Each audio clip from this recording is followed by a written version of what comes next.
Alright, ladies and gentlemen, so in this video we're going to work our way through the second half of Notes B. So if you're not already there, go ahead and turn to it. Last time we met, we finished up and talked a little bit about Pearl Harbor and how once the Japanese attacked the United States at our naval base in Pearl Harbor, Hawaii, the United States was forced to declare war on the Axis powers and vice versa. And so when we entered the war, essentially in the spring of 1942, we had some important decisions to make. And one of the first ones we decided, with the encouragement of Winston Churchill from Great Britain, is that we decided to employ a Hitler first strategy. And what this really meant was that instead of spending a lot of our resources trying to dislodge the Japanese from the Pacific, we decided that we were going to divert just enough forces to the Pacific to contain them and really focus the majority of our strength and our force onto Hitler. And the reason for that was that we felt that Japan, with its naval units and kind of the fact that they had already taken much of the Pacific, that they were very kind of limited in what else they could add to their conquest, while Hitler was very much a threat to taking over the heart of Europe and the rest of Asia if he wasn't stopped. And so we focused most of our pieces on Hitler. Now, this was good news to Churchill and Stalin that we decided to do this, because they desperately wanted us not only to be involved, but Stalin in particular desperately wanted the U.S. to open up a second front on the western side to really alleviate pressure. But instead of listening to Stalin, Churchill and Roosevelt actually decided that they were going to stop Germany from controlling the Suez Canal. Now, the Suez Canal is located in North Africa, for those of you who aren't familiar, and the Suez Canal really controls a lot of the trade between the Mediterranean and South Asia, and in particular, it controlled a lot of the oil flow. And so the United States, along with Britain, really decided to focus its attention on North Africa and really left the Soviets to face the full brunt of the German forces for another year. Now, what was going on in Africa at the time, folks, was that the German troops, known as the Afrika Korps, were led by a man named Erwin Rommel. And you want to remember that name because Erwin Rommel, his nickname is the Desert Fox, but he was one of Hitler's primary generals. He was, the top level leader for Hitler, one of his most trusted advisors.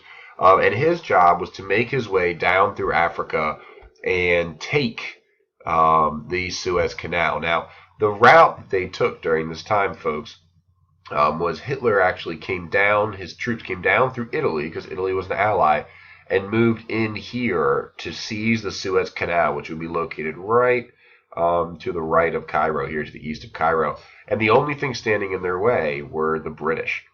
Now, the British were led by a man named Bernard Montgomery. And that British army was the only thing standing in their way until the U.S. and British were able to show up here on the West Coast. But we're not quite there yet. So the battle that was coming up here was very important. It was going to control all of the oil that comes in the Middle East, really have access to it. And we talked about how Hitler in particular, because of his blitzkrieg type of warfare, needed access to extensive oil. And so by August of 1942, here's Bernard Montgomery. He led the British in this fight against the German troops. And basically what he did here was Montgomery prepared very effective defenses around the Battle of El Alamein. El Alamein is a city kind of just to the west of Cairo. And simply what Rommel did was that he just waited for Hitler to attack. He really prepared effective defenses that the blitzkrieg from Germany were not able to break through. In fact, he was so confident when Rommel finally attacked him, he just simply said, excellent, and went back to sleep and really just sat in for the long haul and didn't allow blitzkrieg to do its work. And so the Germans were pretty easily repelled at El Alamein. However, it took a long time, several months, to mount a counteroffensive. And so a lot of the German troops were able to escape back through Italy. But by winning this battle at Alamein, they had essentially cut off that ability for Germany to attain oil. So that was good. This is kind of a point where you're starting to see Hitler and the German troops lose a significant amount of battles. Things are starting to turn. It's not the end, and it's not it's kind of what we would call the end of the beginning. Or it's not even the beginning of the end, but it's just kind of the end of the first major chapter here, with Hitler finally receiving some major losses. All right, and now that we've finished with the Battle of El Alamein, we'll now focus our shift to the Eastern Front in Russia. Since Hitler was defeated in North Africa, we're now going to kind of look at, all right, what else was going on in the war? Because we know that World War II was fought in so many different places, in multiple theaters.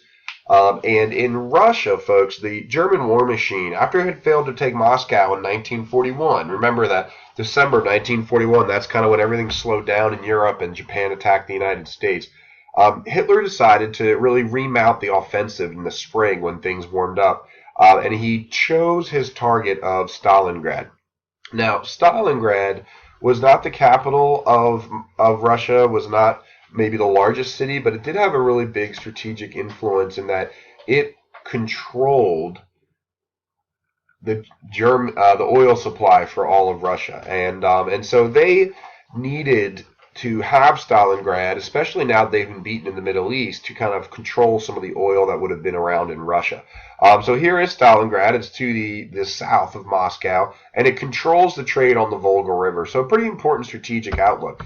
Now, in this fall of 1942, the Germans really laid siege to the Soviet city of Stalingrad, and this is where we see some of the most brutal warfare taking place. A lot of hand-to-hand combat as troops fought for street by street and block by block. A lot of very close-up fighting. If you've ever seen the movie Saving Private Ryan, and in one of the final scenes of that movie, there's this very intense war battle scene where the soldiers were, running around in the streets and fighting close-up, hand-to-hand combat. It was based on the Battle of Stalingrad. And so it was a very close war. It was a very deadly war. In fact, snipers were particularly destructive in the city because they could hide in the windows and pick off soldiers who poked their head out too quickly. The movie Enemy at the Gates with Jude Law down here at the bottom was actually created after this man here. I'm going to brutally mispronounce his name, so I apologize, but Vasily Zaitsev, who was recognized as a Russian war hero for actually killing over 149 Germans, registered marks, during this siege. So snipers were particularly effective. But after 3 months of fighting in the streets, the Germans really looked like they were going to win this battle. They controlled over 90% of the city, and the Soviet defeat really seemed inevitable. And as they were in their most dire straits, Hitler made a crucial mistake. And he was so preoccupied with concentrating his forces within the center of the city that he forgot to reinforce his flank. And a massive Soviet counterattack in late November actually captured one of the most elite divisions in the German army, the 6th Army. And on this map here, what you can see is here is Hitler's German troops, and he did not reinforce this flank. And when the Soviets mounted a counterattack, they were actually able to surround this 6th Army and take a huge portion of Hitler's strength, the 250,000 soldiers. Now, when they got surrounded, they fought the they fought the Soviets down until there was only about 91,000 of them left. So again, they started at 250 and they fought till there's only 91,000 survivors. And those survivors, once they surrendered, because of this incredible resentment from the Russians to the Germans, they were sent to the brutal Soviet labor camps that were up in Siberia, and only 6,000 of those soldiers actually survived. And for this reason, Stalingrad's really one of the bloodiest battle in world history. There were over 2 million casualties on both sides. It's a 3-month-long battle. But the German defeat at Stalingrad did signal the turning point on the Eastern Front. And from this point on, Germany will constantly be on the retreat. This counteroffensive by the Soviets will not be over until they've reclaimed Berlin, Germany, by May of 1945. So this is really the end, and there's a statue in Russia to commemorate the fallen at Stalingrad. And if you're wondering what that might be, that is Mother Russia. And that is a monument, a very large monument, very similar to our Statue of Liberty. So what you're now going to do for class, folks, is you're going to read a diary, not from a Russian soldier at the Battle of Stalingrad, but from a German soldier who was a part of this Sixth Army who was actually taken. And what's really neat is that the journal, the diary, is brutally honest. You get to see what his perceptions of the battle were before, during, and after. And you'll get to read his last diary entry, and I'll allow you to make some conclusions about what happened to him. So once you're done finishing this video, you're now done with Notes B. Please go to the front of the room and grab the diary of the soldier at Stalingrad, and that's what we'll work on next. Thanks.